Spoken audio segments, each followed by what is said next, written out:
save them up until you fall 3 payments past due, and then we'll talk. What I prefer, which is what we do at Chase with FHA loans, is start the paperwork and get it approved on paper and make the next couple months' payments part of the contribution. So the borrower is saving them up, and you're not executing the document until they are 3 or 4 payments past due. And if you work with other servicers that say, oh, I'm sorry, you know, they're not past due enough, you might suggest that. Well, how about we start the application now? You see if they're qualified, if they can afford the you know, maybe a modified payment going forward. Let's make the next couple months monthly payments part of the contribution, so then they will be 3 payments past due, 4 payments past due when we execute the deal. So there's ways that are still within investor guidelines to get around investor guidelines that are still okay in an audit situation. Because we've been audited by HUD a ton, we, you know, all servicers are, and that has been proven. We've not gotten dinged on it. So, okay? Okay. You know what, one thing actually I did want to say. Earlier today, you talked about having difficulty getting assistance for borrowers who are not past due. Again, I didn't speak up, but understand when they're not past due and there's no light at the end of the tunnel, we talked about the special forbearance, understand that all the servicer can really do at that point is take the information, maybe send out a loss mitigation material, but beyond that, there's really not a lot that can be done. A forbearance might not be appropriate because maybe there is no light at the end of the tunnel, or maybe the investor doesn't allow it. There's no future ability to pay, maybe at this moment. So there's really not, at that time, a whole lot of loss mitigation to discuss other than scenarios, okay? Which is definitely a fine reason to call and have the discussions. Just note that there's probably not going to be an option that's, you know, ready to go for you right then and there. I just wanted to kind of make that, discern that, you know, make that a little bit more clear. Okay? Okay.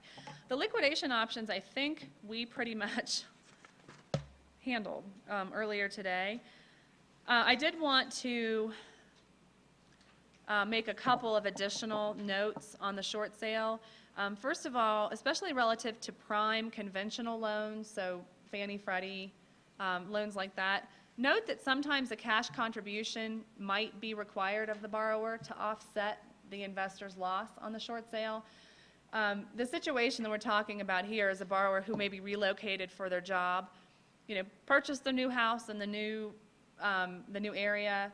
There was not a financial hardship for them. They just can't sell that old house that they used to live in because the market's flipped and they're upside down there, okay?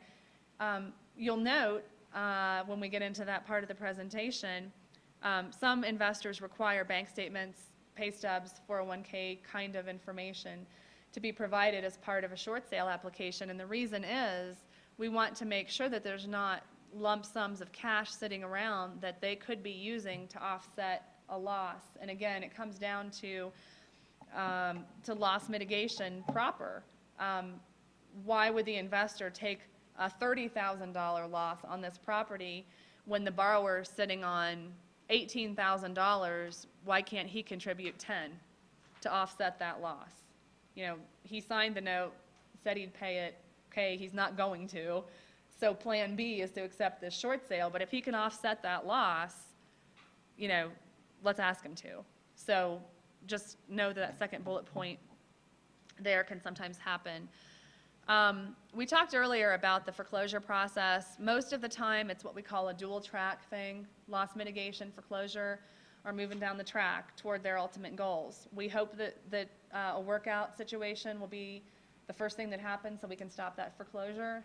But don't ever assume that a foreclosure has been stopped because you've provided documentation relative to a short sale or anything else.